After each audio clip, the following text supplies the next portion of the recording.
President Trump's order to fly flags at half-staff for Charlie Kirk met with pushback. LA Mayor Karen Bass instructing local fire stations to not lower their flags. Welcome to the Fox 11 Weekend News.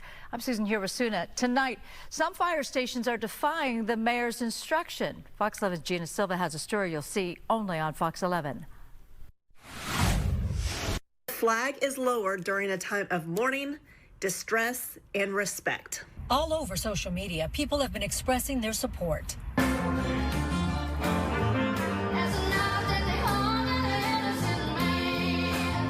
There's also been outrage over President Trump's order to lower U.S. flags to half-staff through Sunday night to honor Charlie Kirk. What are we doing? What are we doing? You don't put the flags across the country half-mast for this guy? I'm sorry. Mourn for him. Feel bad for him. Feel bad for his family. Don't put flags half-mast. Come on. While the president's order applies only to federal buildings, on Friday, this memo went out to all LA City fire stations, instructing personnel to fly the flags at full staff and not lower them unless directed by the mayor. Inside sources told us many stations defied the directive, and we can confirm it. Several stations have been flying the American flag at half-staff. One firefighter who asked us to protect his identity issued the following statement. As a 25-plus-year LAFD veteran, I am disgusted with the lack of humanity and loss of basic morality LA leadership has shown. The core beliefs of all LAFD members are service to the people, regardless of who, where, when, how, and why. This notice is an insult to what LAFD boots on the ground do. We don't have someone who is a first responder or a soldier or a federal official or even local official, an elected official. We have a influencer. USC law professor Jody Armour argues that Charlie Kirk does not meet the criteria for lowering the American flag.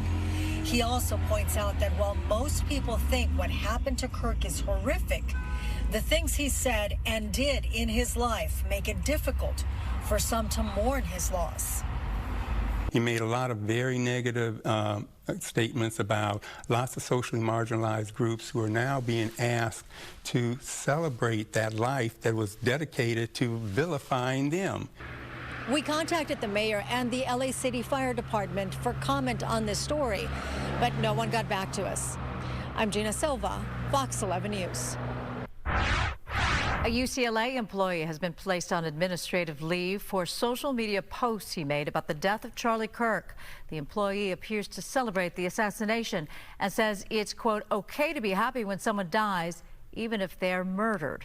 We reached out to UCLA and they sent us a statement, which reads in part, UCLA condemns in the strongest possible terms the offensive and inappropriate comments that have been posted on personal social media accounts about the death of Charlie Kirk. Statements that celebrate or condone violence are inconsistent with our core values. We have initiated an investigation. UCLA has placed a campus employee on immediate leave. While free expression is a core value of UCLA, violence of any kind, including the celebration of it, is completely unacceptable and will not be tolerated. Happening now, Skyfox flying over a massive community vigil being held for Kirk. You can see hundreds of people gathering near the pier there. People were encouraged to bring flags, flowers, candles. A prayer will be also held tonight. And meantime, hundreds gathered in Beverly Hills Garden Park for a rally and vigil in honor of Charlie Kirk.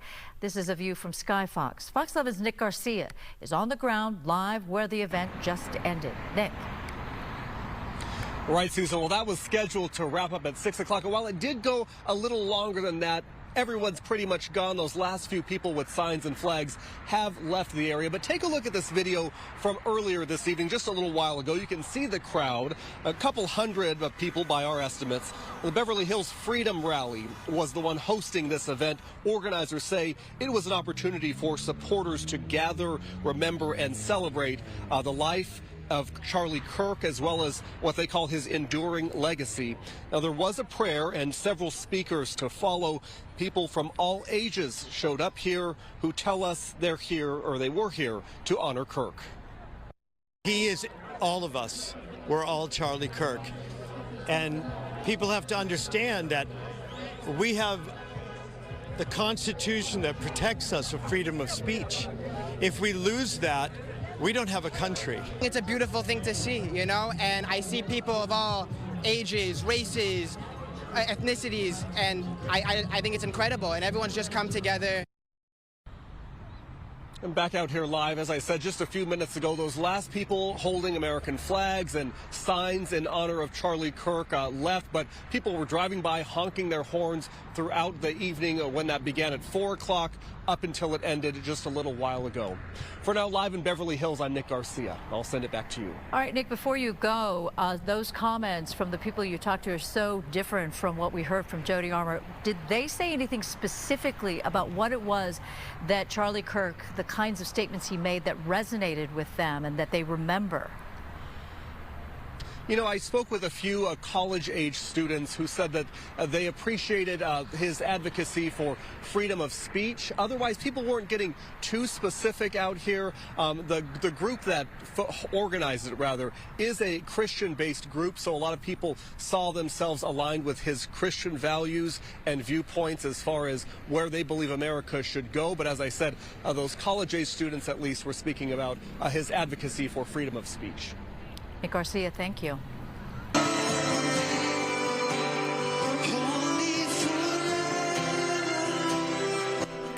Tonight, lawmakers and Trump officials are gathering at the Kennedy Center in Washington for a vigil honoring Kirk.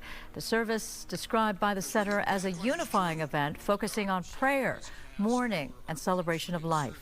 House Speaker Mike Johnson says despite the shock and sorrow many feel over his death, Johnson believes that Kirk would not want people to lose hope for the future. The leaders of the nation have been shaken, as have university students and college students and young people all across the country. It's as if the ground was shifted beneath us. We all felt it deep, deep inside. And in spite of that, we remember that our dear friend Charlie would never want us to be overcome by despair. He would want exactly the opposite. Those in attendance include National Intelligence Director Tulsi Gabbard, White House Press Secretary Caroline Leavitt, and Health Secretary RFK Jr. Fox 11 will bring continue to remember the life and impact of 31-year-old right-wing influencer Charlie Kirk. You're looking at a growing memorial outside the Turning Point headquarters in Phoenix, a youth organization Kirk co-founded back in 2012 when he was just 18 years old. Well, for the past few days, people have been going by to mourn and pay their respects. Things, though, got heated at one point today when a man stomped on the memorial, destroying flowers and candles. A group of mourners quickly yanked him off and threw him to the ground. The suspect was taken into custody. Developing tonight, Utah's governor revealing more about the suspect police say shot and killed Charlie Kirk last week. Authorities arrested 22-year-old Tyler Robinson Thursday after a 2-day manhunt. He's currently being held in a Utah jail without bail. Fox's Madison Scarpino has the latest.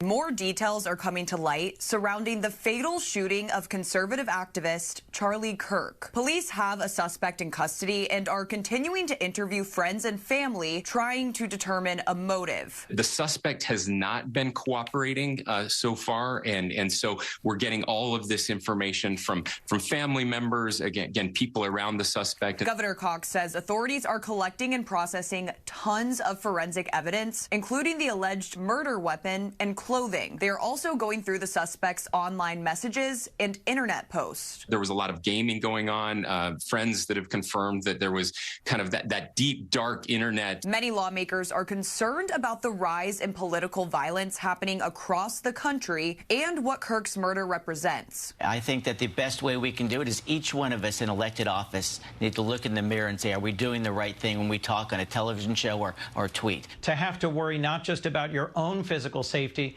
but the safety of your spouse and children, I think weakens our ability to have good and robust debates, to have a well-led nation, and to demonstrate to the world that we're a nation committed to free speech. Authorities confirmed the suspect will be facing formal charges on Tuesday.